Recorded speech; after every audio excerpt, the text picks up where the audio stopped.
कहानी के लेखक हैं करण शर्मा। में एक औरत घूमती हुई दिखाई देती है।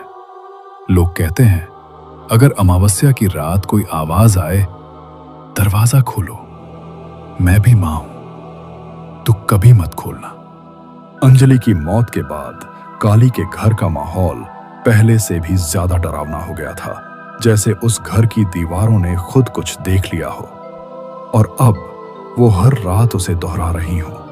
दिन में सब सामान्य दिखता, लेकिन जैसे ही रात होती घर के अंदर अजीब अजीब आवाजें गूंजने लगती। कभी किचन में बर्तन अपने आप हिलने लगते, तो कभी बंद कमरे से किसी के रोने की धीमी आवाज आती। और सबसे खौफनाक बात यह थी कि वो आवाज एक मां की थी, जो अपने बच्चे के लिए पागलों की तरह बस रोए जा रही थी। उसकी आवाज में ममता की अलग ही तड़प थी, मानो वो अपने बच्चे के आने का बेसब्री से इंतजार कर रही हो। मैं उस गांव से जाना चाहता था, लेकिन मैं अपने दोस्त को इस हालत में छोड़कर कैसे जा सकता था। दोस्ती की वजह से मैंने खुद को उस घर में रोक रखा था, पर अब मेरे साथ बहुत अजीब अजीब चीजें होने लगी थी। कभी मुझे कमरे में जलने की बदबू आती, तो कभी ऐसा महसूस होता जैसे कोई मुझसे कह रहा हो, मुझे बचा लो, मेरी गलती नहीं है, मुझे बचा लो। एक रात मैंने साफ साफ सुना, मेरी आंखों के सामने अंधेरे में एक औरत बैठी हुई थी, जो बार बार मुझसे कह रही थी, मुझे बचा लो, बचा लो। रात धीरे धीरे गहरी होती जा रही थी। हवा में एक जली हुई चीज की बदबू फैलने लगी थी और तभी छत से किसी के चलने की आवाज आने लगी, जैसे कोई भारी चीज मेरे सिर के ठीक ऊपर घूम रही हो। ऊपर से राख गिरने लगी। मैंने डरते डरते ऊपर की तरफ देखा और जो मैंने देखा वो देखकर मेरी रूह कांप गई। मेरा पूरा बदन जम गया, मानो मेरे दिमाग में सिहरन दौड़ गई हो। वो मंजर बहुत डरावना था।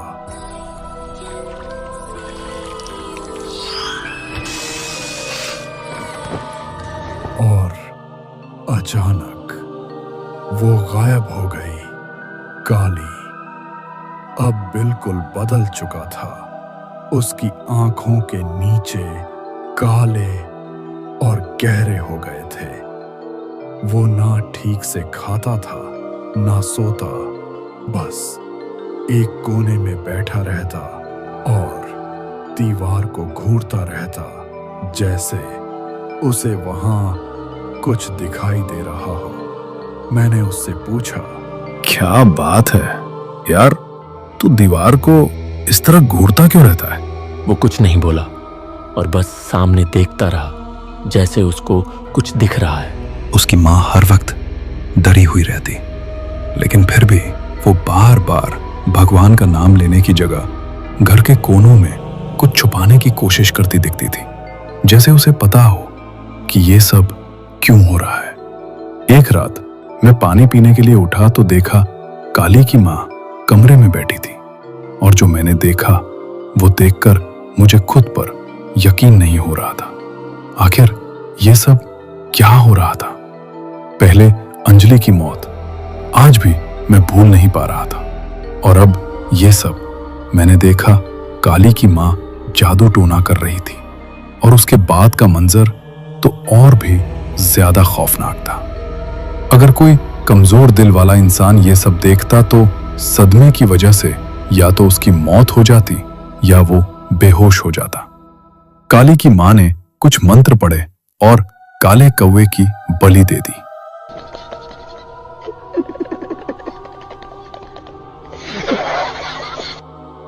मुझे उल्टी होने लगी और मैं भागकर काली के पास गया और मैंने उससे पूछा, ये सब क्या हो रहा है?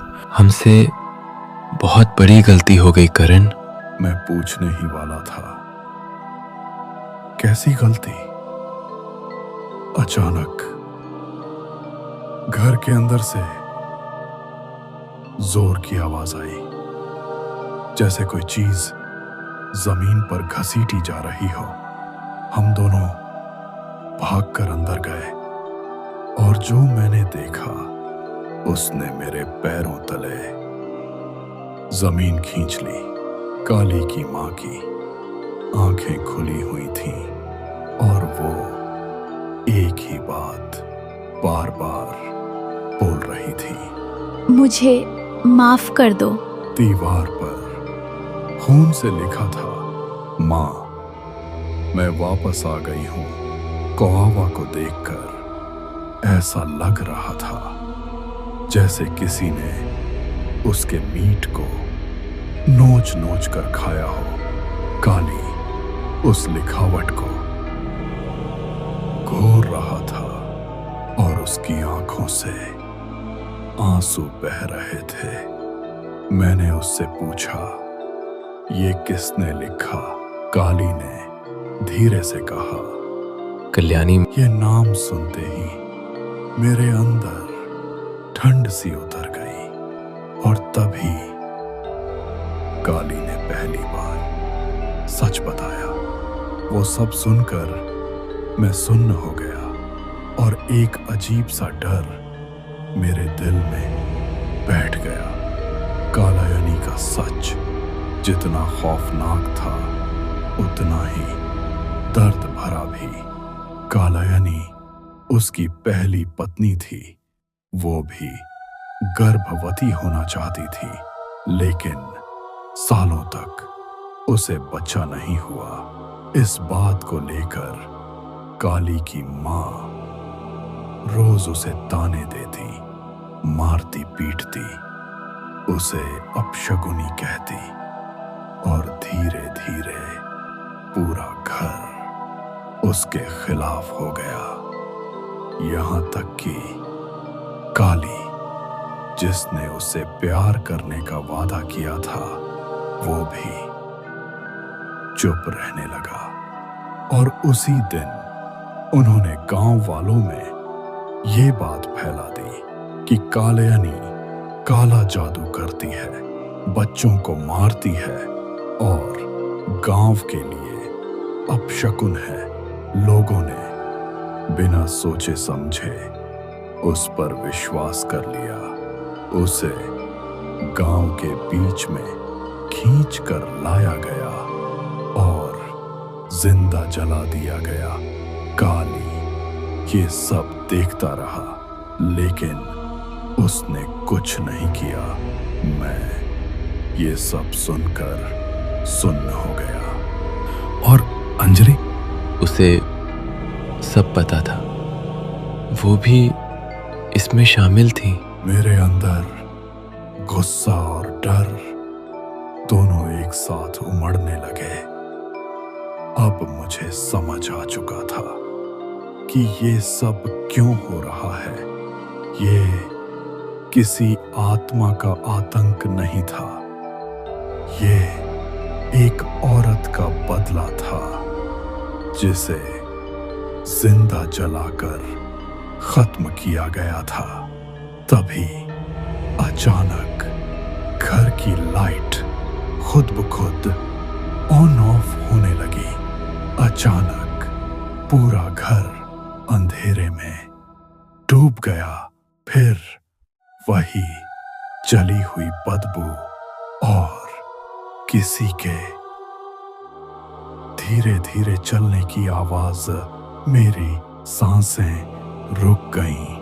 अंधेरे में एक परछाई उभरी, आंखें काली और होंठों पर दर्द भरी मुस्कान। काली डर के मारे पीछे हट गया। मुझे माफ कर दे कल्याणी, मैं कुछ नहीं कर पाया। जब मुझे जलाया जा रहा था तब भी तू चुप था। मैं डर गया था, पर मैं आज भी प्यार करता हूँ। अब डर कैसा लग रहा है? मुझे प्यार करते हो ना? चलो मेरे साथ। उसने काली का गला पकड़ लिया। काली छटपटाने लगा, लेकिन इस बार कोई उसे बचाने वाला नहीं था। कुछ ही सेकंड में उसका शरीर ढीला पड़ गया। काली मर चुका था। मैं डर के मारे एक कोने में खड़ा था। मेरे पैर हिल नहीं रहे थे।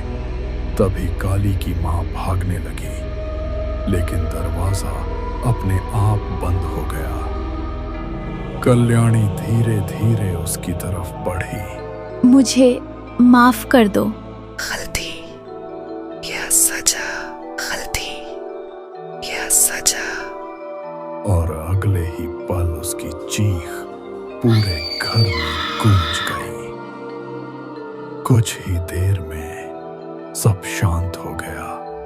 फिर धीरे धीरे कल्याणी ने मेरी तरफ देखा। मेरी सांस रुक गई, लेकिन वो कुछ नहीं बोली, बस मुड़ी और अंधेरे में गायब हो गई। पर आज भी कल्याणी कभी कभी दिखाई देती है। मेरे लल्ला सो, डायन आएगी, बरगद के पेड़ पर लेके जाएं कि डायन काट खाएंगी। सो जा, डायन आएगी।